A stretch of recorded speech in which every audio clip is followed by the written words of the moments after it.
So welcome to the next tutorial of ethical hacking and penetration testing with Kali Linux.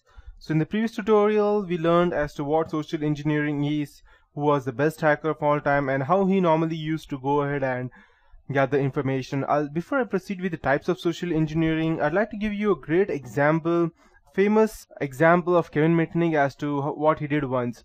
I won't name the company specifically because it was asked to go ahead and keep it anonymous. That's the reason.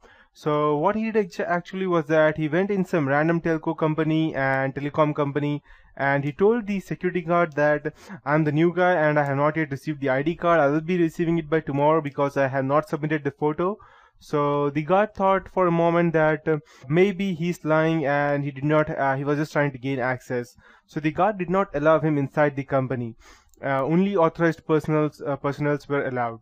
So what then Kevin Mitnick did was that he went ahead and took the name of one of the managers in different department and told that he was asked to go, come there from that manager. The guard can go ahead and contact him if he wants. And Kevin Mitnick even went ahead and did a fake call, and he tried to even go ahead and convince the guard that he was working in that company. And later the guard sent him inside. He went ahead and gathered all the information that he needed, and he already cheated the whole company and then came outside. When you're trying to go ahead and social engineer your way through a company, you need to make sure these few points. So that you need to be very confident in what you're talking about, so that if the person in front of you tries to ask you any question, then you should not be hesitant. Like if he asks you, say for example, what's your company ID, and you don't even know what the company ID starts from, then you don't need to be hesitant. Like you should not be hesitant like that. You should be confident. Even if you're giving him the wrong answer, him or her the wrong answer, you should be confident in whatever you tell, else it will go ahead and blow up the whole thing. That's the reason. So now there are a few important types of social engineering. The first one is quid pro quo, which means something for something. Then we have phishing. Phishing means fraudulently obtaining some private information, and the term phishing came from the normal normal word, which is phishing, F-I-S-H-I-N-G. So to give you a clear example of what phishing is, just think about the normal going on a boat and fishing. So what you do normally is you go ahead and take some kind of bait on your fish hook, and you just go and throw it inside the water. The fish come ahead and try to eat the bait, and then you suddenly pull out the bait, so then you go ahead and catch the fish. Similar is fishing. You go ahead and give out some kind of bait to a person or lure him to your target, and once he reaches the target, he goes ahead and tries to access his own email ID or his website or any random website. Then you automatically have his ID, and later he cannot do anything about that. That's what phishing is. Then we have baiting, again the same word, same thing, which is similar to a Trojan horse. That is a real world Trojan horse. The Trojan horse came from the old, it was, I believe, Athens, or it's a Greek term. That it was the famous battle of Troy that the Greeks, I believe the Greeks, I don't remember exactly, they went ahead and gave a god gift to the Troy people, and the Troy people then went ahead and opened the famous Trojan horse, which was their god, and later on there were all the people inside who went ahead and later captured the whole area, who were sitting inside the horse. It was a very big horse, like some kind of a building or something. I don't know exactly what it was, but it's just a old story. So that's what Trojan horse is. In real world, you go ahead and Trojan horse in the previous days, what Trojan horse was exactly is that you go ahead and give out a gift to someone, and later on when the person frankly accepts the gift, but when he tries to open that gift, it is not the gift, it is some kind of prank. The same thing is Trojan horse. You go ahead and send some kind of, let's say for example, a PDF file or a MP3 file or video. You send a video through WhatsApp, Facebook, or Gmail, or any other email, and the person frankly goes ahead and opens that. But when he opens that, he will just simply won't find the thing that he wanted. But in the background, your virus will be executed, and you will remotely have the access to that specific computer. And that's what baiting is, and I will be teaching you this in one of my tutorials later on. After that, we have pretexting, which is the invented scenario, that you go ahead and invent a scenario, and then you go ahead and try to save someone from that. And finally, we have diversion theft, which is a con. So to explain in detail, just go ahead and explain these everything in one line. Quid pro quo is something for something. You call random numbers at a company claiming to be from technical support.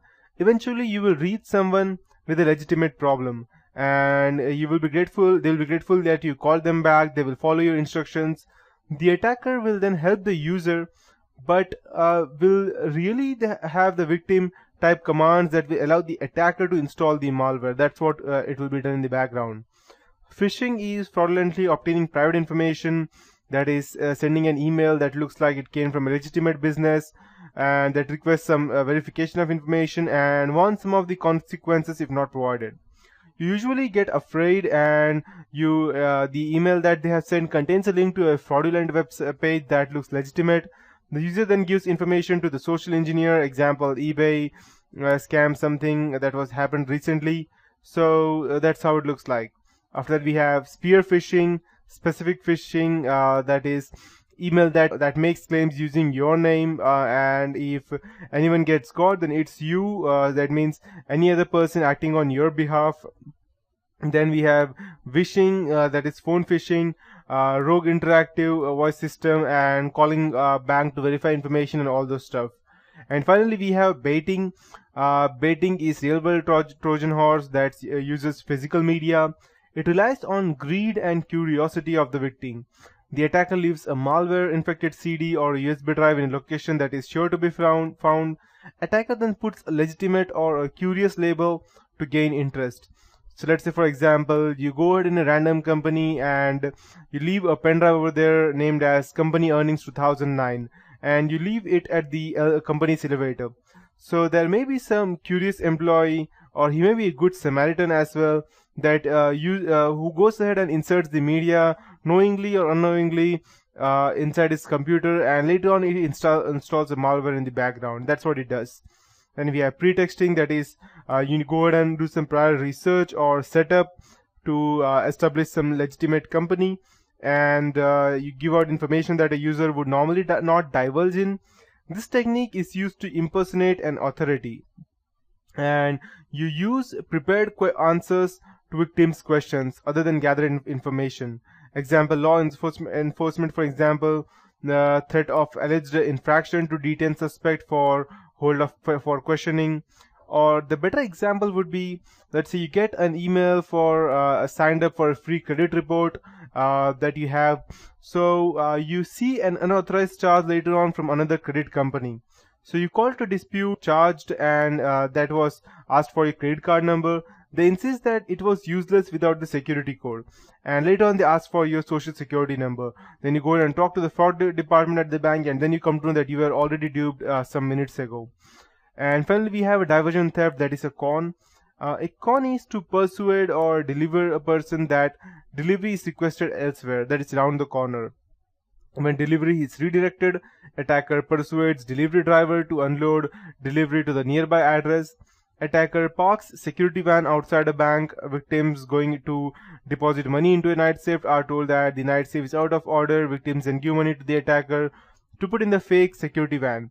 Most companies do not prepare employees for this type of attack, and that's why they are fully vulnerable towards this type of it. So these are different ways of social engineering, and always you need to make sure that no matter how much you go ahead and patch your network or make your network secure, you always need, if you are in a company, you always need to make sure that the employees of your company very much let's say they know very well about these things, or that someone may try to go ahead and gain information.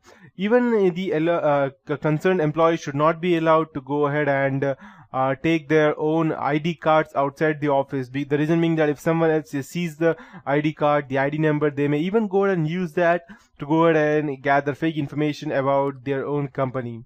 So these are specific examples or types of social engineering.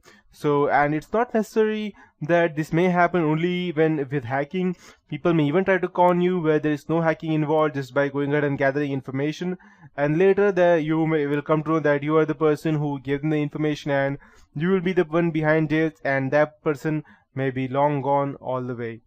So these are examples, and that's it for this tutorial. In the next tutorial I'll be teaching you about ways to go ahead and prevent yourself from these types of fraud.